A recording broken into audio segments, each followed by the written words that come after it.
It's now midsummer, the third week of July. We're in the middle of the summer drought. Haven't really had any serious rain since April. A little bit in mid-June one weekend, but everything here is dormant. I do water some of the new plants like the young aspen here, but all the California poppies and the grasses and other herbaceous plants have died back for the season and are just gold and brown here. The Oregon sunshine that was in full bloom in May and June is now just dried seed heads. The red flowering currant hanging on to most of its leaves here, but pretty dry.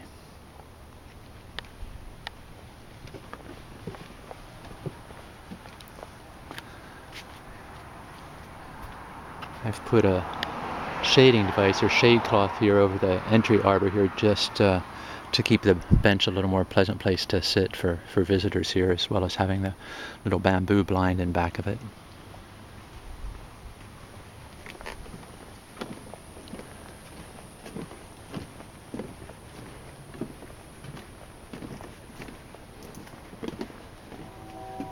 And it's important at this time of year for me to keep the little bird baths and bird drinking fountains with water. This is a favorite with chickadees, bush tits, towhees, scrub jays, right here under the vine maple. Oops, here are my entry tubs here filled with begonias at this time of year, fibrous rooted begonias. And where, just a month or 6 weeks ago, this was just lush with western bleeding heart, it's not lush now.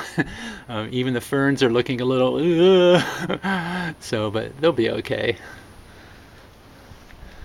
And at this season, I'm able to reopen, shall we say, my woodland walkway here, which is just covered with herbaceous plants, wildflowers, and so forth in spring. But I cut them back and let visitors have access to this little path here through the front woodland, which again is, all the trees are fine, but almost all the flowers and so forth have died back.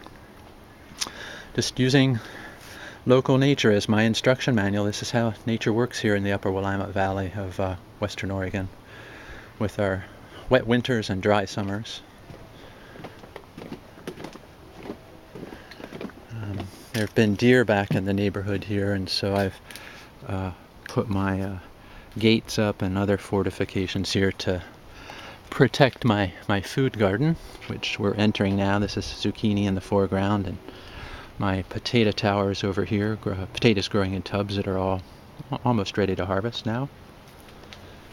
And it's also the time of year when there's a lot of these nasturtiums. They overwinter here as seeds, and then I just let them come up. They're a nice addition to the summer garden. And when I do transplanting at this time of year, it's been really hot, and so these are young broccolis that I just give them a little bit of shade by placing boards over top of them here, so they have access to some sun and some shade during the day. Very healthy chard plants here, and my third or fourth planting of lettuce.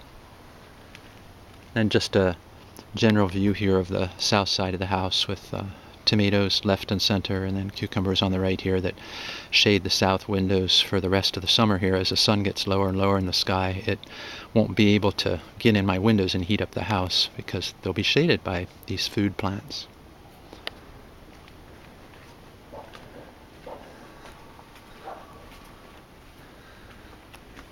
And it's almost time for nectarines. I've covered them, as I might have shown before, with these cloths here to just keep the squirrels and jays from getting at the fruits.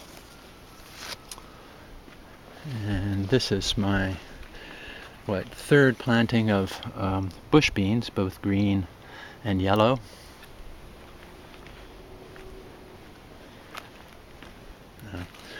Over here, Belgian endive, winter beets. Belgian endive won't be harvested till around Thanksgiving. My third planting of broccoli.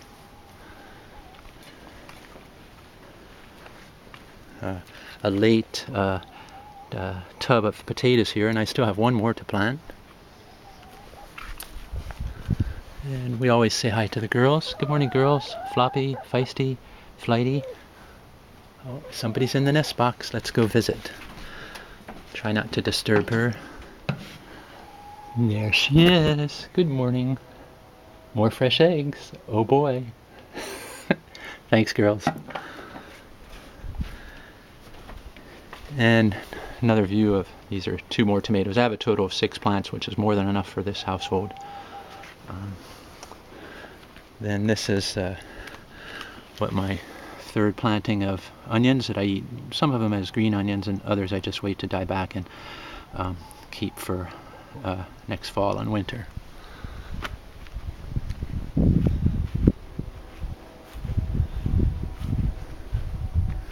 So I was going to take a look at the grapes up here. So these are, again, I grow grapes mostly for shade. The fact that they provide some fruit, well, that's kind of cool too. But these are hemrods that are growing around the eaves of the cottage here that really help keep the building a lot cooler during the heat of the summer.